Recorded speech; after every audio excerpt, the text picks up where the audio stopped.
Bajaj customer app के ऊपर new login करने के लिए सबसे पहले आपने ऊपर न्यू पे क्लिक करना है, फिर मोबाइल नंबर डालना है, आपका एसेट नेम डालना है और सिलेक्ट करना है। तो उसके बाद प्रोसीड करने के बाद दोस्तों देखिए क्या आ रहा है, एलईडी डाला हुआ है, सैमसंग एलईडी जैसे कि डाल दिया हुआ है। और उसके बाद स्कीम कोड डालना है। स्कीम कोड डालने के बाद आपने प्रोडक्ट डालना है। प्रोडक्ट डालने के बाद आपने इनवॉइस अमाउंट डालना है। अमाउंट डालने के बाद आपने लोन अमाउंट डालना है। लोन अमाउंट जैसे डालोगे आपने स्कीम सेलेक्ट करनी है। स्कीम जैसे सेलेक्ट करोगे तो आपको ओटीपी आएगा। ओटीपी आपने कस्टमर से लेना है, जो कि उसका रजिस्टर नंबर पर आएगा, जो उसने रजिस्टर नंबर दिया होगा।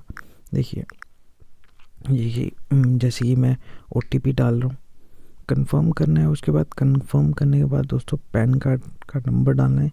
पैन कार्ड नंबर डालने के बाद एंटर डीओबी डालनी है, डेट ऑफ बर्थ डालनी है, फिर उसका पिन कोड डालना है। देखिए पहले मैं जो पैन कार्ड नंबर है वो डाल लेता हूँ।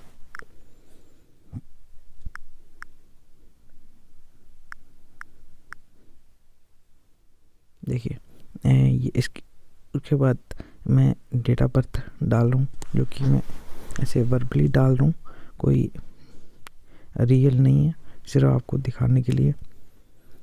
देखिए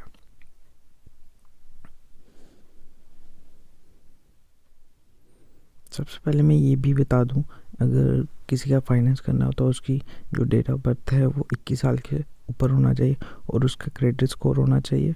और देखिए दोस्तों ये हमने डाल दिया, पिन कोड डाला है, यहाँ पे रेजिडेंस एड्रेस जो है वो टाइप कर दिए, सेल्फ और एम्प्लॉय जो टाइप है वो सेलेक्ट कर दिए।